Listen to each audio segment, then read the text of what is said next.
Halo Infinite's campaign is probably the most fun that I've had with a Halo campaign since about Halo Reach. Easily better than both Halo 4 and 5 by a pretty decent margin. However, despite that, I don't think it's the perfect campaign that a lot of news outlets and other YouTubers have been holding it up to be. Regardless though, it is still fun, and I enjoyed my 12 or so hours I spent in the campaign for the most part, but it has its flaws, and in this video, I want to go over exactly that. Now, to be clear, in this video, I'm going to point out the positives, but like in any critical review, the negatives are a little bit easier to talk about and usually more noticeable and stand out a bit more, so therefore videos like this can come off more negative than I actually feel about the game. Because of this, I want to lead the video off with what I would score the game, even though I don't care that much for game scores. And then I'll go through my entire review for the video, and then at the end I'll kind of wrap it back up in a nice little bow that you can stick under your Christmas tree. So that said, I would most likely give Halo Infinite's campaign a 7 out of 10. So let's start talking about why. I should also note at this point, if you're still trying to avoid spoilers completely for the game, I would pause the video, finish the game, and come back after you finish it. While I won't be doing a full story dive per se,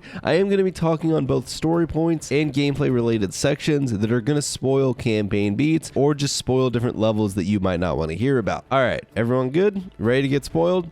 Let's get into why I think Halo Infinite is far from a perfect campaign. First, before we get into anything too deep, let's talk about performance. While the game performed fine for me on Ultra on a 3080 Ti, I can only imagine how this ran on weaker PCs. Indoors and in the linear levels, I would get 120 to 144 frames, which is well and above what I would expect. But the second that I stepped outside into the open world, it instantly plummeted to around 60 to 70. Obviously, still playable, and I didn't have any issues with it, but I can only imagine if I dropped half of my frames going out into the open world, what someone on a slightly older system might have had to deal with.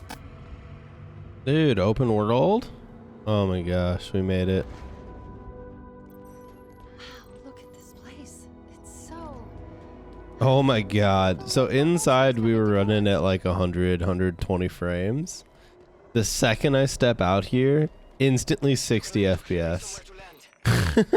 So first we have to talk about two very notable missing features that everyone knows about. One of which we knew well ahead of time, and one didn't come out until about a week or so before the game dropped. And that is not having the ability to replay missions and not having co-op, both which are supposedly slated for Season 2 coming in May 2022. No co-op is a huge bummer. I think this game with the sandbox and the open world and everything like that would have been an absolute blast to play co-op with a buddy. Not only would it have been fun, I think it would have also broken up some of the monogamy of some of the repetitive mission structure that we'll talk about later, and some of those repetitive open world objectives that again we'll talk about later. It's a huge bummer that there was no co-op for the game, and I do plan to eventually play the game co-op once it does come out, but I really do wish we could have had co-op at launch. On the other hand, no mission replay is just baffling to me. I don't understand why 343 wouldn't think that people would want to replay certain missions, and while it's just annoying because now if you want to replay a certain mission, you literally have to replay the whole game, it becomes even more annoying when you start to think about it from a collectibles perspective. A lot of the linear missions actually have skulls and other collectibles that you can find in them, so if you don't go into your first playthrough either checking every single crevice in every corner and find everything before completing the level, or go in with some type of guide that shows you where everything is,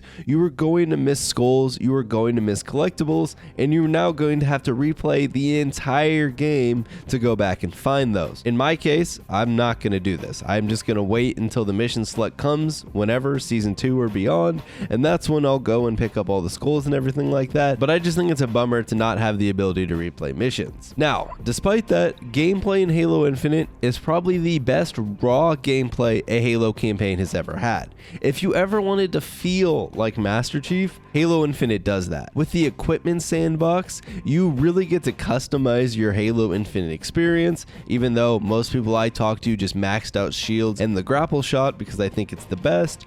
You can kind of play the campaign in different ways based on your playstyle, and you do totally feel like a badass. Now, I played through the campaign on Heroic, and while there are sections that definitely get a little bit difficult, for a lot of the game you can kind of blast through it guns blazing and kind of feel like you would as the Master Chief, which I really enjoy. Obviously, if you knock the difficulty difficulty down, you can do that to an even greater degree. Like I said, most people I talked to maxed out the shields and the grapple shot, and for the most part the grapple shot is the only equipment I use throughout the game. I would occasionally switch here and there to use some of the other equipment because you can't hold all the equipment at once. However, I found it just easier, especially after you knock the cooldown on the grapple shot, to just stick to that and use it, especially with the cool ability the grapple shot gets once you max it out, and that's that you get basically a ground pound, which combined with the stun effect when you grapple them can absolutely wreck enemies, and it was one of my favorite ways to deal with some of the higher health enemies like brutes and elites. Along with the equipment sandbox being a lot of fun, the weapon sandbox is also a lot of fun. There are a ton of different weapons that you can use, and while in the open world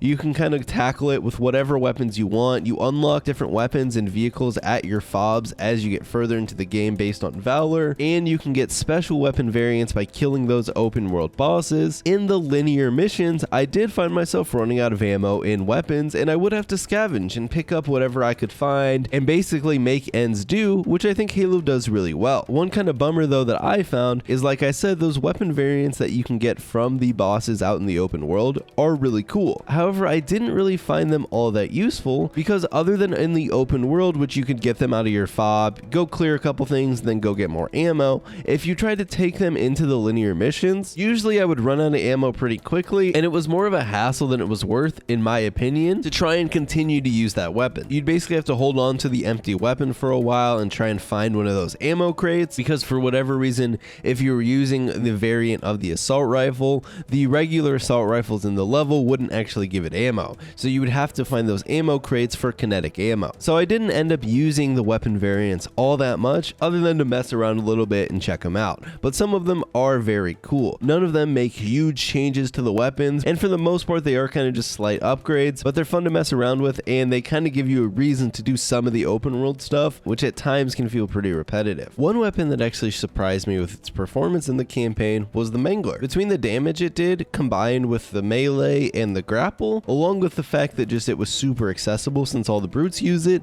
I found the Mangler extremely effective, and it was one of my most used weapons throughout the entire campaign, as I'm sure you can probably see from all the footage throughout this video. There is a special variant for the Mangler, although that one wasn't really all that special and it didn't change that much, at least from what I could tell. Now that said, I'm not going to go too deep into it because I'm not an audio person, but the sounds and atmosphere of Halo Infinite and of the world are also really cool and can be pretty immersive at times, although it is a bummer that the open world section only has that one biome, being kind of like the Pacific Northwest style. With there being the 3 different sections of the open world, I do think that they could have done a better job kind of varying them up. If you think about games like GTA or a lot of other open world games, even if it's all a city or something like that, you know, you have the downtown section, the suburbs section, the shopping section, and in Halo Infinite, all 3 of the open world sections felt basically the same, outside of one of them having the big tower and things like that. There wasn't really much different to them, and because of that, the whole kind of map kind of blends together, and it wasn't as memorable to me or as rememberable, as in I couldn't memorize exactly where I wanted to go just based from running around. The soundtrack also in Halo Infinite is really cool, and it does complement the gameplay pretty well. There are some really cool classics and new tracks alike to kind of help you with your gameplay experience. During one of the last missions, The Road, you get hit by a classic Halo track, and when I was playing it, I was honestly like, damn, this is cool, this is nostalgic, I'm really feeling Halo at the moment.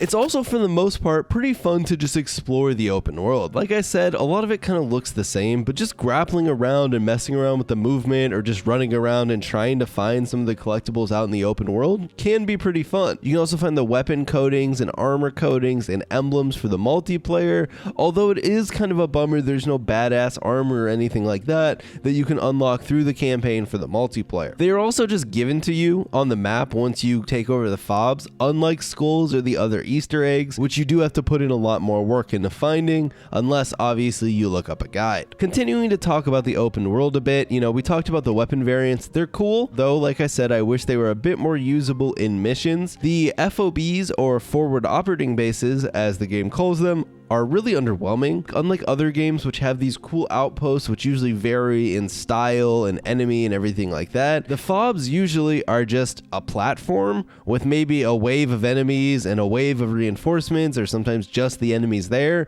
You just kill them all and then you take the FOB. They honestly take less than a couple minutes in most cases, and none of them are difficult at all. I feel like they could have put more variety and more cool design into these and made these into cool actual bases. Also, another thing that I was a little bit bummed by is driving around in the open world isn't all that effective. If you just want to go for a drive, you can do that because there are kind of roads, but if you want to try and drive from one objective to another, usually it just isn't even worth the effort because of all the verticality that there is to the map. There's huge drops, there's huge cliffs, and in most cases you're better off traversing just using the grappling hook. Sometimes you can get a bit closer by driving and then you jump out and grapple, and while this isn't necessarily like a huge con to the game, I think it would have been more cool to maybe have a world that was a bit more designed for kind of exploring the world in a vehicle. As it was, I spent most of my time on foot kind of grappling around. Another thing that I was a little bit bummed about in the open world is you can go and save all these Marines and they come back to your FOBs and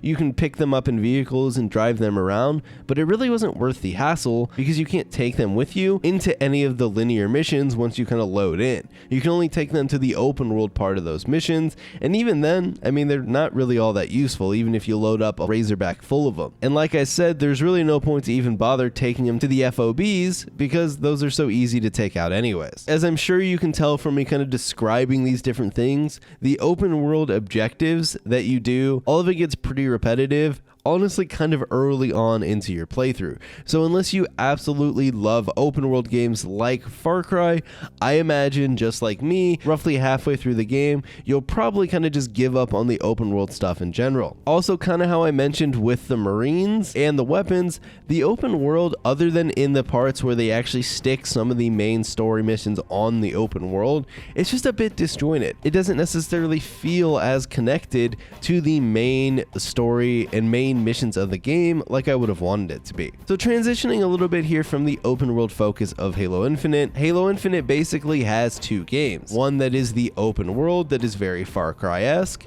minus climbing towers, thank God. And then there's the more linear levels that you would be more familiar with from any of the previous Halo games. The linear levels, in my opinion, are definitely where the game shines, and towards the end of the game, like I mentioned, I basically stopped doing any of the open world stuff and just kind of blasted through mission to mission. In the open world, we kind of touched upon how you sort of have the freedom to do whatever you want, but the linear missions are going to be a bit more streamlined, though you can explore them a bit like you can in previous Halo games, and you obviously have the freedom to change your encounters based on your strategy with your weapons and equipment. One big notable thing that is missing though in Halo Infinite is those grand set pieces from prior Halos. Those really noticeable grand moments of the prior Halo games don't feel like they're there in Halo Infinite. You could argue that they're replaced with the game's boss fights, and we'll talk about that later. Along with kind of missing those set pieces, another thing that's missing in Halo Infinite's campaign is the fun vehicle sections. Whether it's the Warthog runs of previous games, a tank section, a Mantis section in Halo 4 or 5, or even the space sections of Halo Reach, Halo Infinite doesn't really have any of that. They do exist in the open world. Obviously, you can drive around vehicles and unlock vehicles as you wish, but the linear levels have very little vehicle sections or vehicle use outside of a couple that take place in the main map of the game. There is a section during the road that kind of is set piece-esque, but there's so many enemies shooting at you, it didn't feel that great. After my tank blew up multiple times, I basically just grappled around the side and kind of skipped all the enemies. And that is kind of to the detriment of the game, where the grapple almost outclasses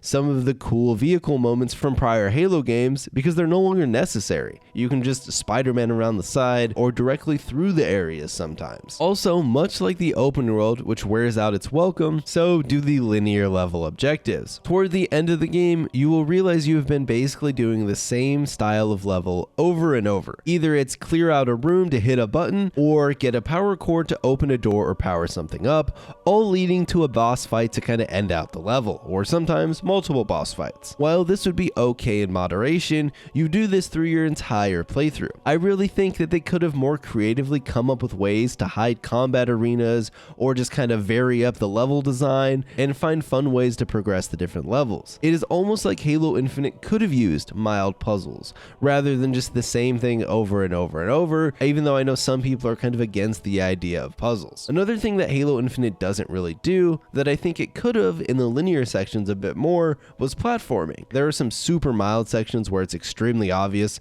grapple over here and clamber here, but in my opinion, they didn't take advantage of Halo Infinite's sandbox and movement as much as they could have to kind of have some nice change of pace areas. Now that said, I don't know if I'm advocating for that, but kind of rather just mentioning that they could have maybe done this in a few different spots. To go along with the repetitive mission design, the end of the game straight up baffles me. So toward the end of the game, the pilot gets kidnapped by Jega, and you go to save him in Escherum's lair. And when you get there, it's obviously a trap, right? There are multiple just straight up multiplayer-esque maps where Escherum just throws enemies at you and they call it a training arena. And I understand this is kind of just a different way to do a normal combat arena. It's not all that much different. It just felt too in my face and it was kind of jarring to me and took me out of the experience. He basically just monologues to you while waves of enemies run at you. And I don't know, I wasn't a big fan of it and I didn't find it very enjoyable, especially that far into the game. Now let's talk about what usually is the end to those linear missions, and that is Halo Infinite's new favorite thing, boss fights. I would have to go back through and count, but there are a lot of boss fights,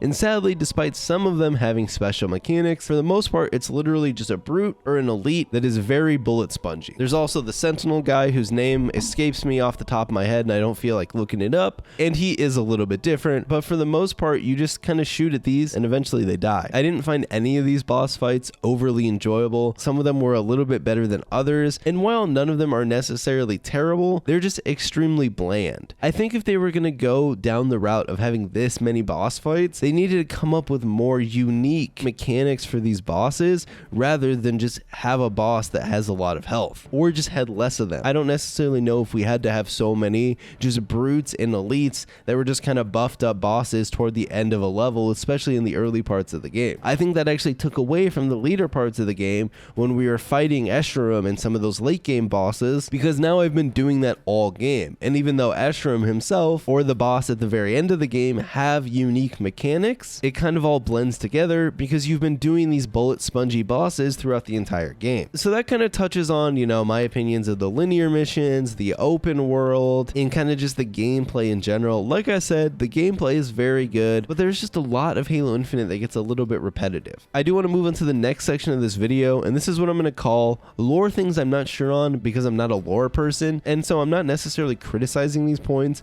but rather I just want to bring them up. So if you've made it this far in the video, this will definitely be spoilers. If you don't want to hear them, click off.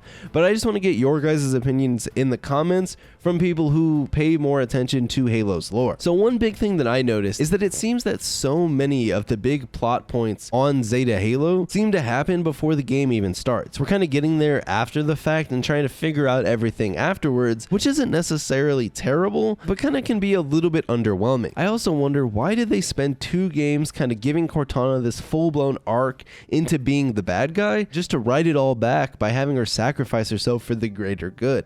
I thought that was kind of odd. The weapon is also a pretty cool companion. I liked her, and I did like when her and Chief kind of squalmed a little bit after Chief tried to literally kill her, and I did think that was actually a pretty cool twist where we didn't actually know why Chief was trying to kill her at first until you find out that she's actually just a copy of Cortana, and therefore maybe Chief is kind of trying to take the out rather than maybe seeing what she might become. Once she finds out that you tried to kill her, which you couldn't do because she got rid of the deletion protocol, she's very upset with you until she later finds out that she's actually a copy of Cortana, and then she becomes a bit more understanding of it, which I guess makes sense, though I don't know if that totally makes sense to me. But toward the end of the game, they seem to be on friendlier terms, and she even, I think, names herself Cortana, which is interesting. Not bad, but just interesting. We did find out the pilot's name, which I don't remember. I'd have to go look up. So I think it was Ferdinando something, and I don't care enough to go look it up, so that's how much of an impact that scene made on me. Another thing I have is, does this story even impact the grander Halo story? It seems pretty self-contained, other than, you know, Cortana now being permanently gone. Besides that, which happened before we even started playing, there is the end screen cutscene where we find out that Atriox isn't actually dead, which they've sort of alluded to because he's been missing throughout the entire campaign, but you find out that he's been alive this whole time and he's up to no good, and there's definitely a cliffhanger here, which could lead to some maybe DLC or the next game, although I don't think you'd leave a cliffhanger in for a game that's going to come out 10 years later, so I definitely imagine there's probably some DLC coming. Overall, as not a huge lore person, I thought the story was okay. From some of my friends that I talked to, they said that the story in this game is actually a lot better if you read that Shadows of Reach book, which I did not do beforehand. I guess characters like Jaga actually have a ton of backstory to them, whereas in Halo Infinite, we really don't learn anything about him other than he is cool looking elite that kills dudes, and then you kill him. And so it would have been cool to maybe get some more of the backstory for some of these bosses that we were killing, because you kill a ton of bosses throughout the game that mean absolutely nothing to you. They just literally pop up at the end of the level, you kill them, and then that's that. So it would have been cool to kind of have some backstory for some of these guys, or get backstory on some of those dead Spartans that we're finding. What actually happened besides, oh, they died to an elite, they died to some Spartan killers, oh, they died to a group of brutes, you know? What was their mission? What were they trying to do besides just the grander idea? But show me more about these Spartans. Get me more attached when I find out that these Spartans are dead, because the way it was is I just rolled up, they were dead, and then I would just pull their equipment from them and get a new ability, and that was it. I didn't have any attachment to them before I went in. Like I said though, it's my understanding that if you read the book, some of these characters are a lot more fleshed out, and this is a similar mistake that 343 made back in Halo 5. I think that's going to wrap it up though for me talking on lore. I'm not a lore person. If you are a lore person, you're probably just pissed off at everything I said. None of it makes any sense. I'm a total casual, and that's fine. I understand that. I've never claimed to be super into Halo's lore. I just play the campaigns and I try and pay attention to the story, but sometimes I get a little lost. I'm much more of a gameplay first person. So in conclusion, you know, like I said, Halo Infinite, I would give it a 7 out of 10 for the campaign. It has some of the best, if not the best gameplay in the entire Halo franchise, just due to all the new cool tools that you can use to kind of make yourself feel actually like the Master Chief.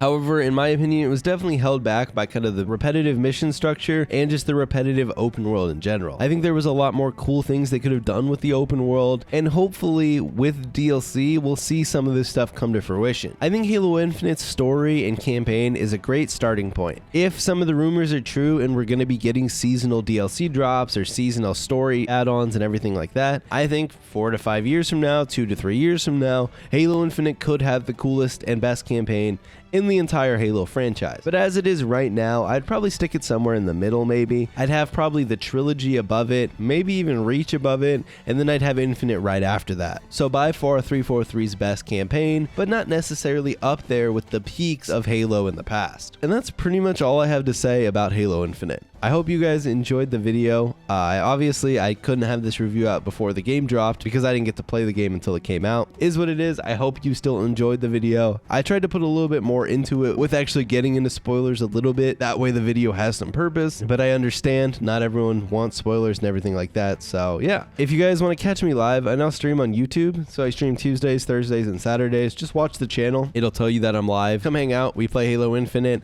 I might actually go back and check out some Halo mods at some point, just to kind of change it up a little bit, just because playing Halo Infinite multiplayer is getting a little bit repetitive. I still love the gameplay and the grind of it, but at times that change of pace might be a little nice. Other than that, follow me over on Twitter and Instagram, and with that said, I'll see you all next time.